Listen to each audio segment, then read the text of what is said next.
Hello, astrology fans. This is Lorraine Marston. I've been sending newsletters out for a long time, and I thought I would start doing some videos. So here I am out in space amongst the stars, and it's a special day. The moon is full today. It will peak at about 10:36 this evening on Friday the 13th here. And it's in the sign of Aquarius. Aquarius is concerned about the big picture in the whole world. It's also an air sign, and it's very mental, lots of thoughts. So it will be an active time for us. And it's in the birth star or nakshatra of Purva Bhadrapada, which happens to be my birth star. And this birth star is ruled by the planet Mercury. And I thought I wanted to talk about that today because, it's ruled by Jupiter. This is really important. Purva Bhadrapada is ruled by Jupiter, and Jupiter is the planet of wisdom and upliftment. Its goal is to help us get enlightened, to be more spiritual.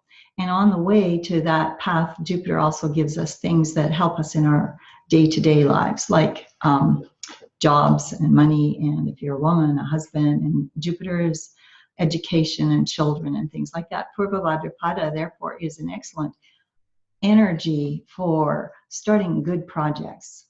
And it actually happens to be my birth star, so I like that. So we have the full moon today in Aquarius. The sun is still in Leo. We'll be moving out of Leo into Virgo in the next day or two. Now, this is kind of important. We've had like a month now of go-get-em energy from our sun, and now Virgo is a more passive and a cautious sign. And so the sun is going to, our energy to start new things is going to wane. But on the other hand, the energy of Virgo is all about taking care of details. This is a good time to organize things that you've started, to check and get all your details in order.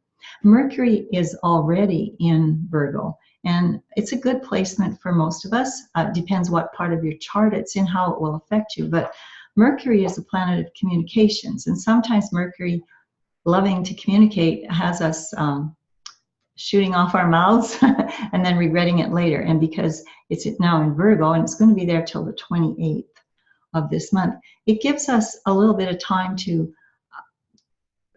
where we're going to be a little more thoughtful before we speak. And Mercury is actually exalted in Virgo. Mercury is the planet that not only is about communication, but it's about being able to handle money and details and organize things. So it's a good time for us to organize things. And Virgo is also a sign that's associated with healing and things of the earth. Put your garden away, take some herbs and vitamins, get on start a health program now in the rest of this month. This would be all good things to do for us.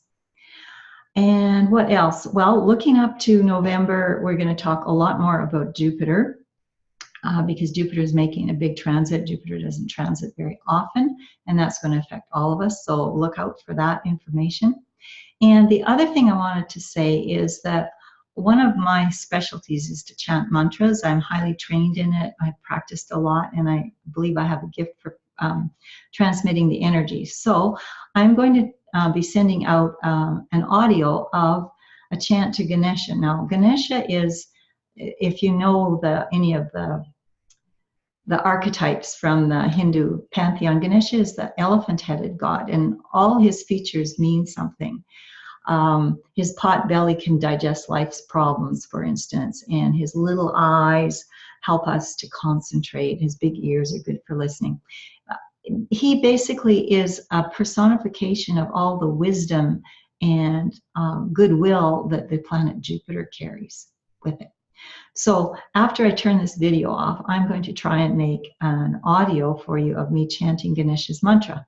Ganesha, one of his titles is, or what he's referred to as is the remover of obstacles. He's like the emanation of intelligence. And so when you chant to Ganesha, you bring in the vibration of cosmic intelligence. It's said in the stories that he can go to the center of the universe, like the Akashic records, and bring back answers and solutions instantly. And his name is Ganapati. and Ganem is like angels in their pantheon, and Pati is the leader. So he's the king of the angels. He's the first one, and he can remove obstacles in any situation, any